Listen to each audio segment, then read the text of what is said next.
Fala, trilheiros, tudo bem com vocês? Nesta aula abordaremos o tema da violência doméstica e familiar de acordo com a Lei Maria da Penha. Vamos juntos?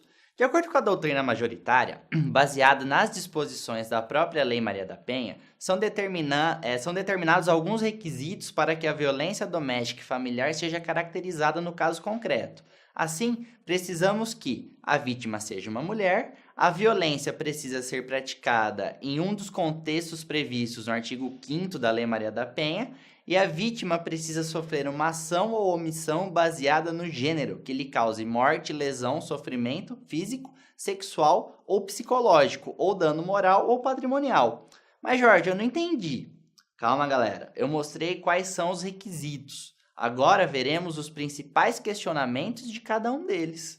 No que se refere ao sujeito passivo, tem-se que, para fins da Lei Maria da Penha, somente as mulheres podem ser vítima de violência doméstica e familiar, pouco importando se ela é mãe, esposa, filha, avó, cunhada ou amante do agressor. Muitos começam a suscitar uma eventual inconstitucionalidade da Lei Maria da Penha, alegando que existem homens que também sofrem violência doméstica que não seriam protegidos pelas medidas protetivas, as quais estudaremos mais adiante, previstas também na Lei 11.340. Entretanto, os tribunais superiores e a doutrina majoritária entendem que as mulheres ocupam uma posição de vulnerabilidade na sociedade em que vivemos, razão pela qual há necessidade de que exista uma lei que as tutelem de modo diferenciado. A respeito dos transexuais, a doutrina mostra-se dividida sobre a proteção da Lei Maria da Penha. Agravando a incerteza, os tribunais superiores ainda não se manifestaram sobre o tema. Ademais, é importante que vocês entendam que não será enquadrado na Lei Maria da Penha qualquer violência sofrida por mulheres, sendo necessário que se caracterize a violência de gênero. Não entenderam? Calma que já daremos um exemplo. Imaginamos um caso hipotético em que a mãe agride a filha menor de idade. Já no segundo caso hipotético, uma irmã agride a outra, sendo que ambas têm idade próximas. No caso 1, haverá incidência sim da Lei Maria da Penha, posto que a filha apresenta vulnerabilidade física e econômica em relação à mãe. No caso 2, não haverá aplicação da Lei Maria da Penha, posto que não existe violência de gênero, uma vez que uma irmã não apresenta hipossuficiência física ou econômica em relação à outra. Assim, o objetivo da Lei Maria da Penha não foi o de conferir uma proteção indiscriminada a toda e qualquer mulher, mas apenas àquelas que efetivamente se encontram em uma situação de vulnerabilidade. É indispensável que a vítima esteja em uma situação de hipossuficiência física ou econômica. Enfim, que a infração tenha como motivação a opressão à mulher. Ausente a violência de gênero, não se aplica a Lei Maria da Penha. A respeito do sujeito ativo da violência doméstica, não existem grandes questionamentos. Tem-se que a violência doméstica poderá ser praticada tanto por homens quanto por mulheres, independentemente da orientação sexual das partes envolvidas. Assim, por expressa previsão legal, uma mulher poderá buscar a proteção legal caso seja agredida pela sua namorada, desde que fique caracterizada a violência de gênero.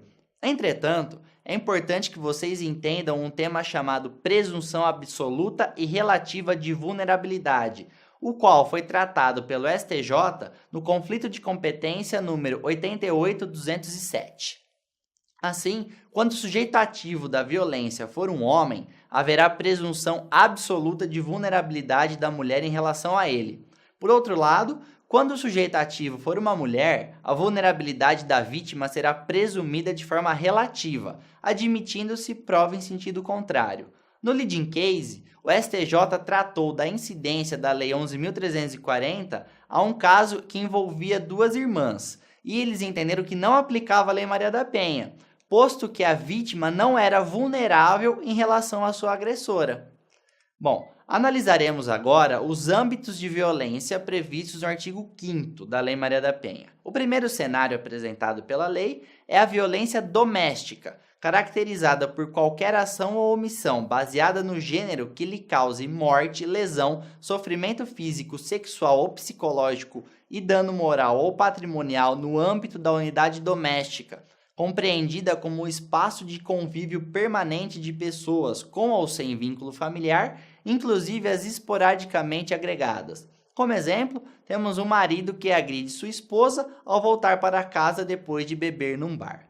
O segundo cenário apresentado pela lei é a violência familiar, caracterizada por qualquer ação ou omissão baseada no gênero que lhe cause morte, lesão, sofrimento físico, sexual ou psicológico e dano moral ou patrimonial no âmbito da família, compreendida como a comunidade formada por indivíduos que são ou se consideram aparentados, unidos por laços naturais, por afinidade ou por vontade expressa. É importante destacar que a caracterização da violência familiar independe de coabitação. Como exemplo, temos o caso de uma irmã que é agredida pelo seu irmão para ter o controle sobre a pensão da mãe idosa. Entretanto, nem toda agressão envolvendo parentes pode caracterizar violência doméstica, pois há necessidade de se comprovar a violência de gênero. O STJ, no HC 175.816, entendeu que a aplicação da Lei Maria da Penha reclama a situação de violência praticada contra a mulher em contexto caracterizado por relação de poder e submissão, praticado por homem ou mulher sobre mulher em situação de vulnerabilidade. A mera ameaça da sogra contra a nora, sendo que ambas trabalham, não caracteriza violência familiar, posto que não existe relação de poder ou submissão.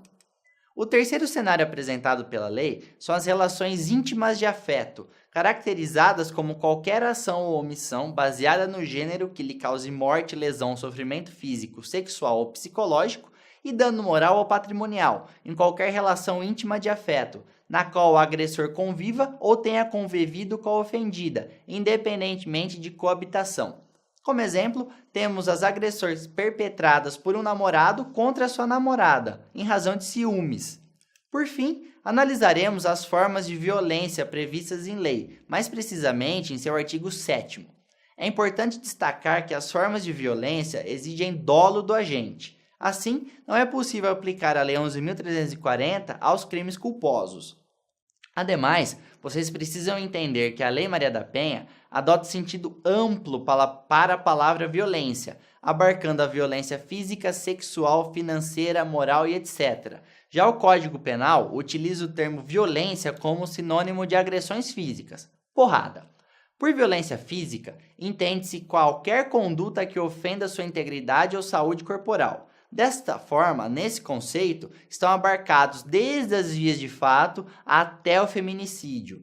Já a violência psicológica é entendida como qualquer conduta que lhe cause dano emocional e diminuição da autoestima, ou que lhe prejudique e perturbe o pleno desenvolvimento ou que vise degradar ou controlar suas ações, comportamentos, crenças e decisões, mediante ameaça, constrangimento, humilhação, manipulação, isolamento, vigilância constante, perseguição contumaz, insulto, chantagem, ridicularização, exploração e limitação do direito de ir e vir, ou por qualquer outro meio que lhe cause prejuízo à saúde psicológica e autodeterminação.